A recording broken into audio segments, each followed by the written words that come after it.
CTV News Update. I'm Patricia Vallone reporting from home tonight. As the COVID-19 vaccine is administered across the state, Prince George's plans to move into the Phase 1B plan by the beginning of February. During a press conference this morning, County Executive Angela Alsobrooks announced that the county is currently still in Phase 1A. That means health department staffers, healthcare workers, and first responders are still receiving the COVID-19 vaccine. Meantime, the local government has a vaccination pre-registration form on its website.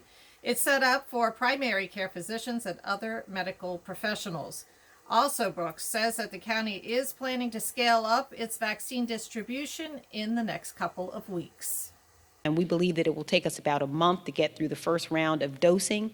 Then the second round of dosing will take more months to complete.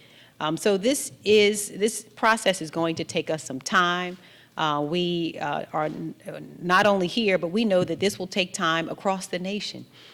This pandemic is still very much with us, but we are working every day to make sure we get through. While we wait for our COVID-19 vaccinations, again, we must continue to do the things that we have done to this point to keep ourselves safe and keep our families safe. Prince George's has also created a COVID-19 vaccine dashboard. As the state lags in its COVID-19 vaccination process, the governor is calling on Maryland's National Guard for help. Governor Larry Hogan announced yesterday that the state's National Guard will send emergency teams to help local health departments. Now, meantime, Hogan is criticizing data reporting from hospitals, CVS, and Walgreens, calling it slow and uneven. Walgreens and CVS were given 72 hours to do their reporting under their federal contract, whereas we're requiring others to do 24 hours. So I had those discussions with the CEO and president of Walgreens and CVS today. And today I am issuing an executive order which requires all providers in the state of Maryland to report data onto our system, Immunet, within 24 hours after vaccines are administered. And we will be posting this data publicly and using it to track the progress of every single provider in the state.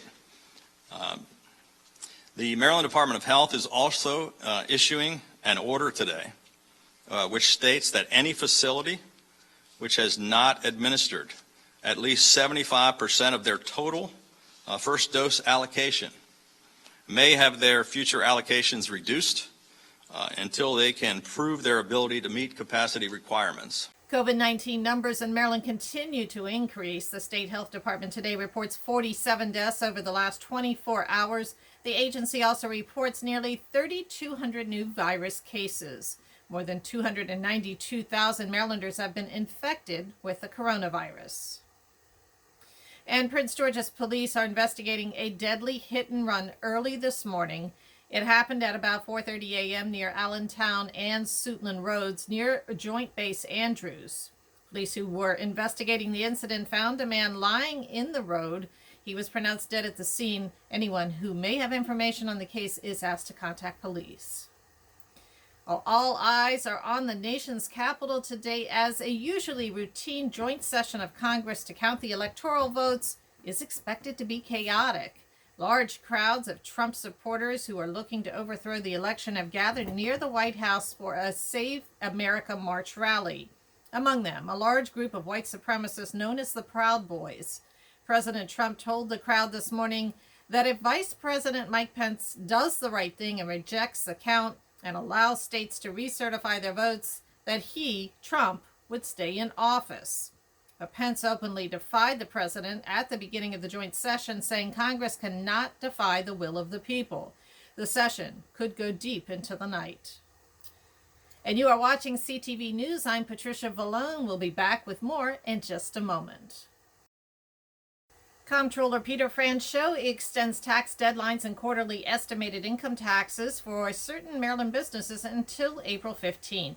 Businesses, self-employed individuals, and independent contractors with payments due January 15th now have a deadline of April 15th. State withholding returns and payments originally due on February 1st and April 14th also have extended deadlines. What we're saying to them is we're going to give you for 90 days interest-free, penalty-free You keep that money, you use it, however you need to use it to stay alive. And then come April 15th, you can settle up with us. So it's a 90-day interest-free loan. We did it a year ago. It proved to be enormously helpful. He made the announcement this morning during the Board of Public Works meeting. Well, many minority-owned businesses were at the end of the line in receiving government assistance during the pandemic. Data from the Paycheck Protection Program was recently analyzed by the Associated Press. It showed that minority owners didn't receive PPP loans until the last few weeks of the program. David Harrington with the Prince George's Chamber of Commerce says the program, which began April 3rd and ended August 8th, struggled to meet its promise of aiding local communities of color. What happened in the initial stimulus package, which I think is being corrected now, was that it was that first come, first serve. So obviously other companies were able to, latch on to it quicker than several minority firms. And so by the time minority firms got a chance to, apply for many of these loans, the money was gone, particularly in the case of payroll protection program. This next round that you're talking about, you really feel that minority businesses stand a better chance? I do. Having conversations with Senator Cardin and also with Congressman Brown.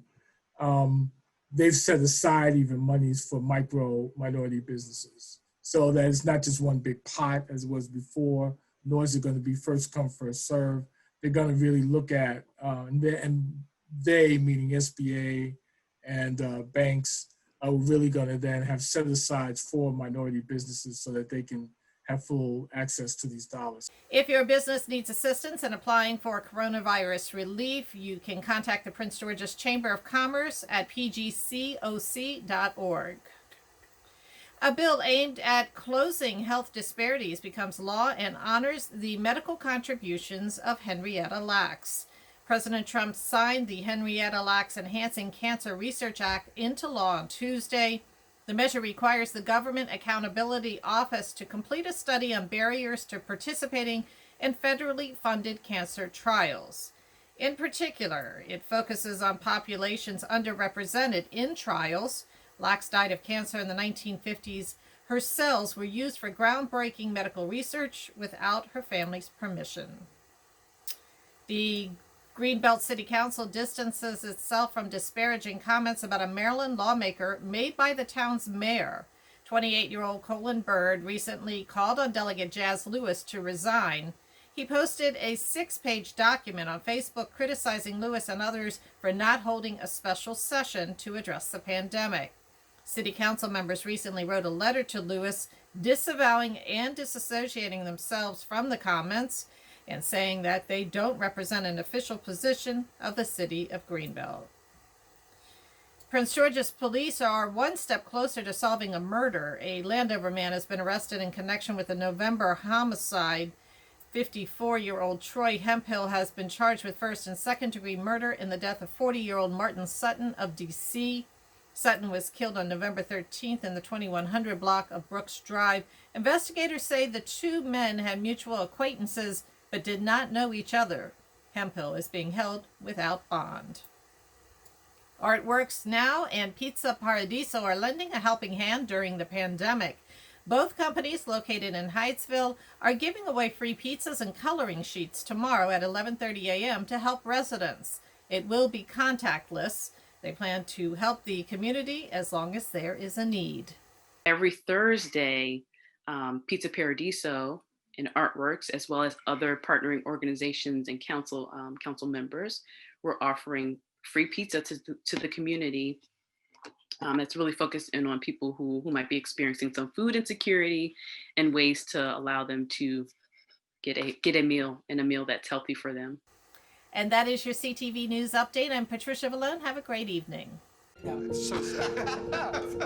It's not. Here, put that on.